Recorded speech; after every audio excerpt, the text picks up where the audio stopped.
aqlida, nutqda muammosi bo'lsa, davolash kerak deb umid qilib keladi. Bu tushunaman. Ota-ona albatta bolasidan aqlli farzand bo'lishni xohlaydi.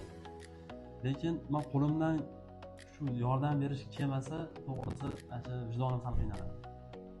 Nimaga desa, men qanaqadir hozir dori-darmon yoki ukol, qandaydir kapelnitsa, lecheniya olsam, bolani aqli sirazi bir o'zgarib, yana fikrlashi yaxshilanib, baholari yaxshilanib, dunyoqarashi o'zgarib qolmaydi-da. Bunaqa lecheniya yo'q-da. Endi bunaqa paytda nima qilish kerak desa, faqat shug'ullanish kerak. O'rgatish kerak. Logoped, pedagog, oilada hamma harakat qilish kerak. Boshqa iloji yo'q. Hech qaysi dori preparati aqlni shuni chiqarib, gapirtirib qo'ymaydi. Bunaqa dori yo'q. Oyma-oy doktorga borishingizga ham hojat yo'q. Mana bo'ladi holatlar, har oyda ko'rinadigan, 15 kunda qilinadi yoki umuman nevropatologdan hozir diagnozni qo'yib beraman. Nevropatolog ko'ruvga borish ham shart emas. Pulingizni doktorga sarflashga hojati yo'q. Dori-darmonga ham kerak emas, ortiqcha tekshiruvlarga ham hojat yo'q.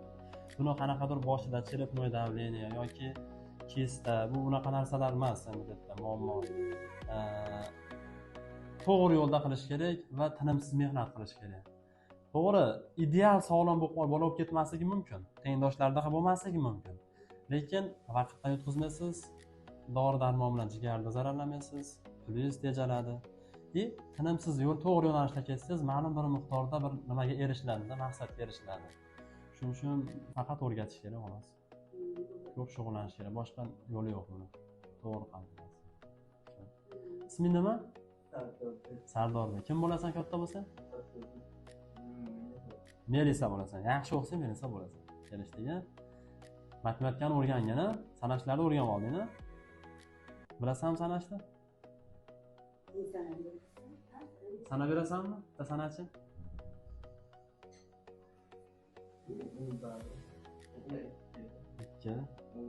3 4 5 6 7 8 9